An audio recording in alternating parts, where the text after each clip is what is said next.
Hi hello welcome back to our channel options master guide. Okay, இது பாருங்க நிஃப்டிக்கு நாம நேற்று கொடுத்திருந்த லெவல்ஸ். இந்த லெவல்ஸ் நேற்று எப்படி ஒர்க் பண்ணிருக்கு அப்படின்றத பாருங்க.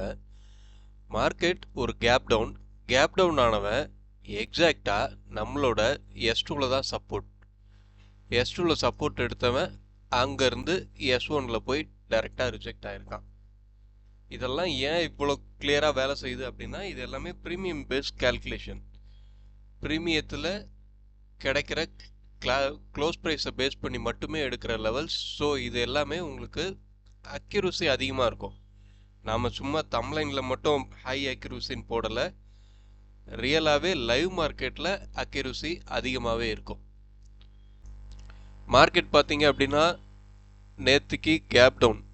முதல் நாளோட க்ளோஸ் ப்ரைஸ் 23.42, நேற்று ஓப்பன் ப்ரைஸ் 23.319, கிட்டத்தட்ட 160 பாயிண்ட் கேப் டவுன் ஆயிட்டான். இந்த இடத்துல என்ன நடந்திருக்குன்னு பாருங்க. இப்போ இந்த ப்ரைஸுங்களை க்ளோஸ் ப்ரைஸ் ஓப்பன் ப்ரைஸ் இது ரெண்டையும் ஒரு ஸ்ட்ரைக்காக கன்வெர்ட் பண்ணி பாருங்க. இந்த இடத்துல கால் புட் என்னவா இருந்திருக்கணும் அப்படின்றத பாருங்க. என்னவா இருந்திருக்கணும் அப்படின்னா, முதல் நாள் 300 கால், அதாவது நேற்றைய ஓப்பன் ப்ரைஸ் 23,319, அந்த 300 ஸ்ட்ரைக் எடுத்துக்கிறேன். 300 ஸ்ட்ரைக் முதல் நாள் என்னவா இருந்திருக்கணும், க்ளோசிங் ப்ரைஸ் 480 இருக்கும்போது 300 நமக்கு ஐடிஎம்மாக இருந்திருக்கும். 23,300 கால் அப்படின்றது ஐடிஎம்மாக இருந்திருக்கும். அதே நேரத்தில் 300 புட்டு ஓப்பனிங் ஸ்ட்ரைக், அதுதான் கால் புட்டு, ரெண்டு பேரையும் கம்பேர் பண்ணுறோம்.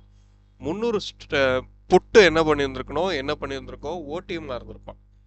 ஓடிஎம்மாக இருந்தவன் மறுநாள் என்னவா இருந்திருக்கு, மார்க்கெட் 23,319 ஓப்பன் ஆகி அதுக்கு கீழே வந்துருச்சு. அதுக்கு கீழே வரும்போது என்ன நடந்திருக்கணும், நேற்று ஐடிஎம்மாக இருந்த கால் இன்னைக்கு ஓடிஎம்மாக மாறி இருப்பான். நேற்று ஓடிஎம்மாக இருந்த புட் இன்னைக்கு ஐடிஎம்மாக மாறி இருந்திருப்பான். இது ரெண்டுமே மாறி மாறி நடந்திருக்கு. அந்த இடத்துல என்ன நடந்திருக்கணும், தொடர்ந்து கீழே போகணும் அப்படின்னா இவங்க ரெண்டு பேரும் ஒருத்தரை முந்திக்கணும். அப்படி முந்திக்கிறதுக்கு வாய்ப்பு இருக்குமா அப்படின்றத யோசிச்சு பாருங்க. ஐடிஎம் ஓடிஎம்மால ஜெயிக்க முடியுமா அப்படின்றத யோசிச்சு பாருங்க. ஐடிஎம் ஓடிஎம் ஜெயிக்கணும் அப்படின்னா அந்த இடத்துல அவ்வளோ பெரிய ப்ரீமியம் வரணும். ப்ரீமியம் வந்தாதான் உங்களுக்கு மார்க்கெட் தொடர்ந்து ஒரு கேப் டவுன் ஆனதுக்கு அப்புறம் தொடர்ந்து கீழே போயிருந்திருக்க முடியும். நேற்று போகாததுக்கு ரீசன் அதுதான். இதை நான் சொல்ற கான்செப்டை மட்டும் புரிஞ்சுக்கிட்டு உங்களுக்கு தெரிஞ்ச வகையில் அனலைஸ் பண்ணி பாருங்க.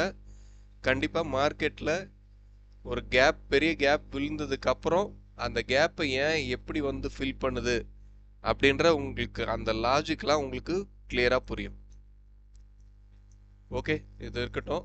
நாம இதை எடுத்துட்டு இன்னைக்கு உண்டான லெவல்ஸ் என்ன அப்படின்றத பார்ப்போம்.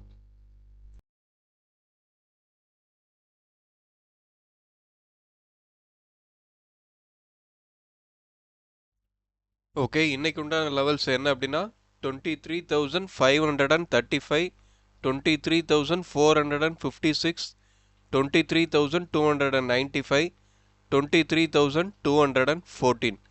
இதுதான் இன்னைக்கு உண்டான லெவல்ஸ். இதை தாண்டி ப்ரீமியம் என்ன சொல்லுது பார்ப்போம். ப்ரீமியத்தை பொறுத்தவரையும் மார்க்கெட் 400க்கு மேலே இருக்கும் போது ஒரு அப்சைட் மூமெண்ட் கிடைக்கும். அதுவும் பார்த்தீங்க அப்படின்னா கிளியராக அந்த ட்ரெண்ட் அப் ட்ரெண்டு தான், எங்கேயும் நிற்க போகிறது இல்லை அப்படின்றது முடிவாகிறது 650க்கு மேலே நிற்கும் போது தான் நமக்கு கிளியராகவே அப் ட்ரெண்டு தொடர்ந்து ஒரு வேகத்தோடு மேலே போகிறதுக்கு வாய்ப்பாக இருக்கும். அதுவும் ப்ரீமியம் சப்போர்ட் பண்ணுற இடத்துல மட்டும்தான். ப்ரீமியம் சப்போர்ட் பண்ணுறதுக்கு ஒரே நாளில் நடக்கிற விஷயம் கிடையாது. கொஞ்சம் கொஞ்சமாக தான் நடக்கும். கொஞ்சம் கொஞ்சமாக நடக்கும்போது என்ன நடக்குதுன்னு பார்ப்போம். டவுன் சைடில் பார்த்தீங்க அப்படின்னா 300க்கு கீழே நிற்கும் போதே டவுன் சைடில் ஒரு மூமெண்ட் கிடைக்கும். ஆனால் பெருசாக இருக்காது. நாம் ஏற்கனவே சொல்லியிருந்த அந்த 23,950 அந்த ரேஞ்சை பிரேக் பண்ணி ப்ரீமியம் சப்போர்ட் கிடைக்கிற இடத்துல மட்டும்தான் மார்க்கெட்டில் ஒரு நல்ல டவுன் ட்ரெண்ட் கிடைக்கும். அது வரைக்குமே மார்க்கெட் கீழே போக போக திரும்ப மேலே தான் எழுந்திரிச்சு வர பார்க்கும். அதே மாதிரி 650 கிராஸ் பண்ணுற வரையும் கொஞ்சம் பொறுமையாக தான் இருக்கும். அதை தாண்டி ப்ரீமியம் சப்போர்ட்டோடு கிராஷ் பண்ணும்போது மட்டும்தான் மார்க்கெட்டில் ஒரு நல்ல மொமெண்டம் கிடச்சி வேகமாக மேலே போகிறதுக்கு வாய்ப்பாக இருக்கும். ஓகே, வீடியோ பிடிச்சிருந்தா லைக் பண்ணுங்கள், ஷேர் பண்ணுங்கள், கமெண்ட் பண்ணுங்கள். அடுத்த வீடியோவில் சந்திப்போம். பாய்.